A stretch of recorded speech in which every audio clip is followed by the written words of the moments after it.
Have you ever stared at someone speaking fluent English and thought, why can't I do that? You're not alone, you're not broken, you're not stupid. In fact, you might just be stuck in fear, stuck in perfectionism, stuck in habits that never taught your brain how to make English feel natural. Welcome to Simple English TV, where we help real learners become real speakers. If you've ever felt too embarrassed to speak, too overwhelmed to listen, or too tired to try again, this video is for you. And this is Leo's story. But before we begin, if you're serious about becoming fluent in English, subscribe now, turn on the bell, and let's walk this journey together. This story could be yours. Morning routine, the awakening. Leo woke up at 5:30 a.m., not because he wanted to, but because last night, he made a promise to himself for the 10th time this year. Tomorrow, I will change. I will finally learn English. For real. He dragged himself out of bed, opened his notebook, and stared at a list of goals he wrote at midnight. Think in English all day.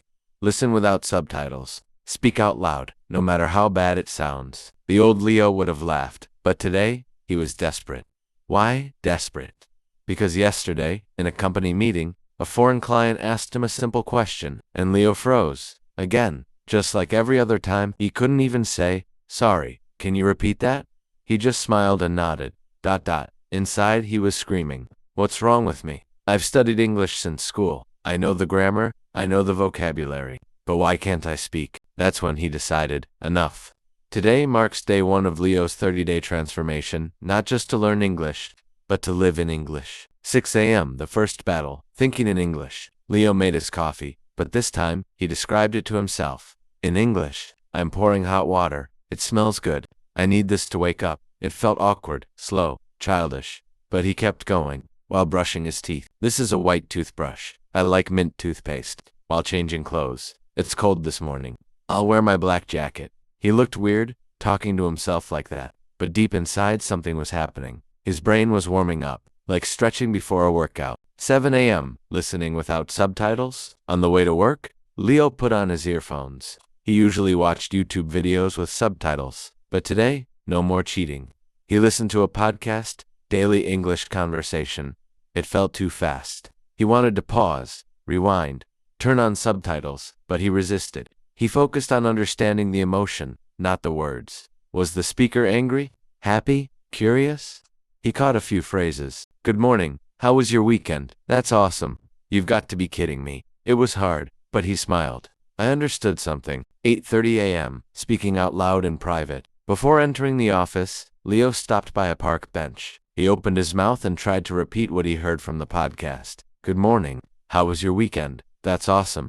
You've got to be kidding me. His tongue struggled, his voice cracked, but he kept going. Because speaking is not about talent. It's about courage. 9 a.m., English at work, silent mode. In the office, Leo didn't speak English, but he made a rule. Every document, every email, every instruction, he read it in English. He even rewrote his meeting notes into English, just for himself. He started a private English journal. Today's meeting was difficult. I didn't understand some words, but I stayed calm. The act of writing helped him reflect, correct, and grow. 12:30 p.m., lunch, alone, on purpose.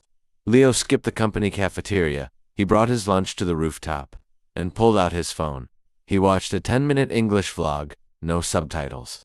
Then, he summarized it into his journal. The video was about a guy who visited Japan. He said the food was amazing. I liked his energy. He recorded himself retelling the vlog. This guy went to Japan. He loved the food. He said ramen was fantastic. He cringed at his voice. But he did it anyway. 2 p.m., small goal, big win.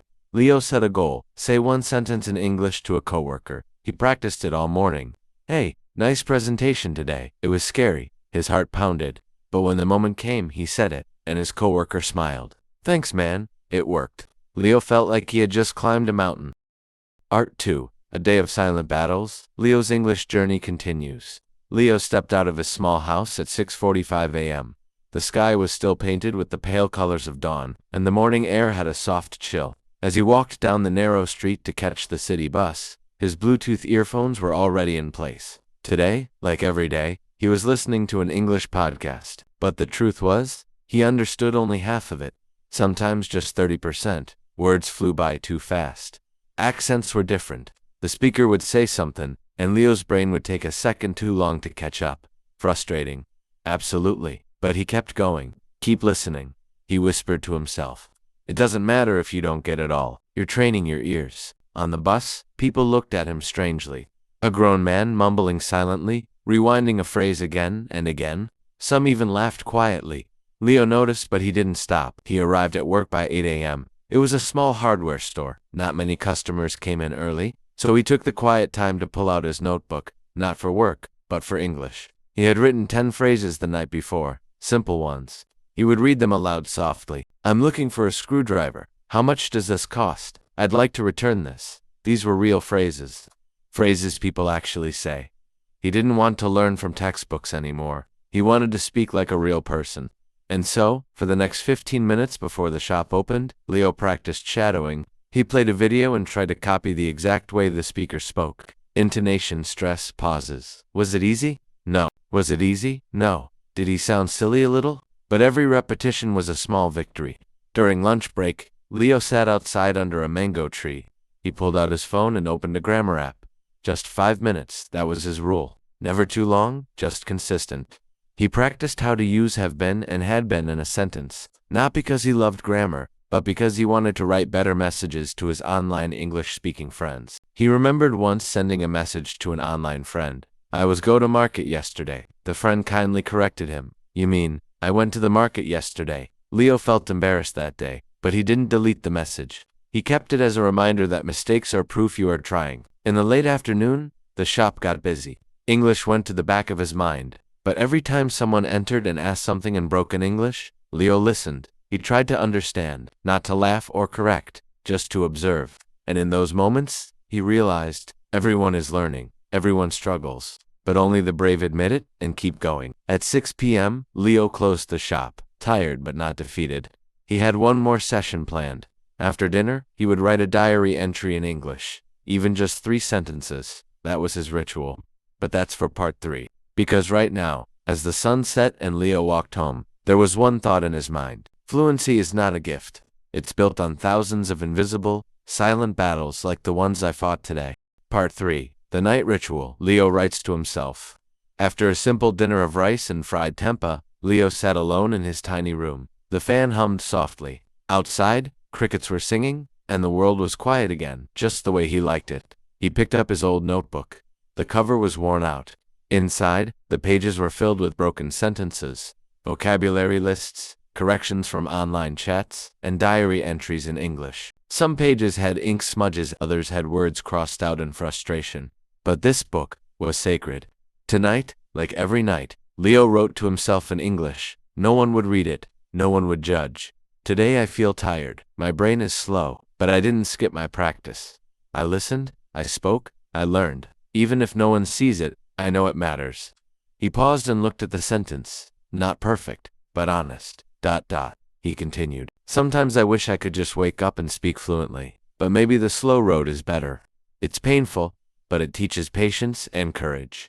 He stared at those words for a long time, then smiled. Leo wasn't chasing perfection anymore. He was chasing progress. Suddenly, he remembered the first time he tried to write an email in English. It took him over an hour for just 4 sentences. He had checked the grammar, spelling, and even copied phrases from Google. When he finally hit send, he felt like he had run a marathon. Now he could write freely. Sure, mistakes still came, but he wasn't afraid anymore. At 10 p.m., Leo turned off the light. The room was dark. He lay down and looked at the ceiling fan spinning slowly. Before sleep took him, he whispered a quiet sentence. If I never quit, I will get there. Maybe not fast, but for sure. And that's the truth for many learners like Leo. Learning English or anything meaningful is not a straight road. It's filled with slow nights, quiet doubts, and tiny wins no one else can see. But those who keep walking, even when no one claps for them, are the ones who truly succeed. So if you're like Leo, if you're fighting silent battles every day, don't stop, because your future self is already proud of you. Part 4. From struggle to small wins, Leo keeps moving forward. It was Sunday morning, Leo's only day off. ... No alarm clock, no rushing to catch the bus, no customers asking for discounts or returns, just peace. But even on his day off, Leo didn't rest from learning English. He believed fluency wasn't something you chased only on weekdays. It was something you invited into your life every day, even on slow, quiet Sundays. So at 8 a.m., he brewed a cup of black coffee, grabbed his old secondhand laptop, and sat by the window where the light came in. His goal today: watch one full episode of a sitcom in English with no subtitles. Crazy, maybe. He hit play. For the first 5 minutes, he laughed. Not because he understood everything, but because he could finally catch the joke before the character finished the sentence. That was new. Wait, I'm actually following this, he smiled to himself. Of course, some parts still flew over his head. Some jokes were based on culture he didn't understand. Some slang felt impossible to catch, but that didn't bother him anymore. Leo had learned one powerful truth: understanding 70% is better than waiting for 100%. After the episode, he opened his notebook and wrote down 5 new phrases. Then he recorded himself saying them. Yes, he hated his own voice. Yes, he felt awkward, but he still did it. And this time, he didn't delete the recording. He listened to it, cringed, then played it again and again. Because Leo knew that fluency isn't always about adding more. Sometimes it's about repeating the basics until they sound like home. At 11 a.m., he joined a free online Zoom group. Strangers from around the world, all speaking English together. His hands were sweaty. His voice trembled when he introduced himself, but he did it anyway. Hi, my name is Leo. I'm from Indonesia. I'm learning English because I want to connect with more people. I believe language can change your world. A few people smiled and clapped. That was all the encouragement he needed. Why? Afternoon. Leo was outside again. This time not to work, but to teach. 2 neighbor kids came by, asking, "Bang Leo, can you teach us English?" He laughed. I'm still learning too, but they insisted. So, he taught them simple things. This is a pen. That is a chair. I am happy. You are smart. And as he taught, something amazing happened. Leo realized teaching helped him remember better. Helping others learn made him feel braver, stronger. That night, Leo sat on his bed and opened a message from a friend abroad. It read, "Your English is improving so fast. I'm proud of you." Leo stared at that message for a long time. Then, for the first time in months, he replied without using Google Translate. He made 3 grammar mistakes, but he didn't care, because now, Leo understood something most people never realize. You don't wait until you're fluent to use English. You use English to become fluent. And with that truth in his heart, Leo closed his phone, turned off the lights, and whispered to himself, "I'm not there yet, but I'm not where I used to be." And that is enough for today. Leo's journey isn't over, and neither is yours. You don't need perfect grammar. You don't need to speak fast. What you need is to start, to try, to keep going even when it's hard. So if you felt something from Leo's story, hit that subscribe button. Join us here at Simple English TV, where learning English feels like coming home.